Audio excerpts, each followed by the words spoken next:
কারণ ফ্যান্সরাও দুটো ম্যাচ এসেছিলো, আমরা ঠিকঠাকভাবে খেলতে পারিনি ফার্স্ট দুটো ম্যাচ। তো এই ম্যাচটা আমাদের ডু অ্যান্ড ডাই ছিল, তো এই ম্যাচটা জিতে খুব খুশি।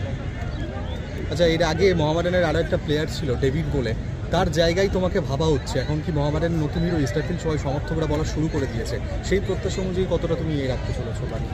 দেখো, আগের বারে ডেভিড ওর নাম শুনেছি, ভালো খেলেছে, তো আমিও চেষ্টা করছি আমার বেস্ট দেবার। তো এটাই যে ডেভিড গেছে, ডেভিড এসছে সেটা না, ইসরাফিলই থাকবে।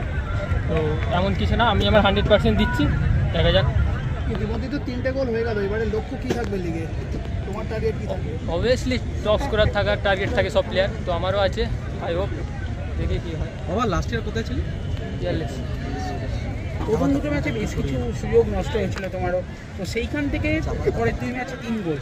ইমপ্রুভমেন্টের পেছনে কী থাকবে? ইমপ্রুভ বলতে ফার্স্ট অফ অল আমি মোহামেডান অফিসিয়ালদারে থ্যাঙ্কফুল জানাবো, কারণ আমাকে অপরচুনিটি দিয়েছে এবং আমাকে প্রতি প্র্যাকটিসের পর দীপুদা কোচ বলতো যে গোল পাবি, যেগুলো আমার ভুল হয়েছিল first match second match.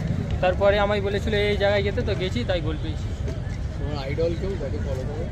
Idol CR7। CR7। CR7। Thank you. একবার এদিকে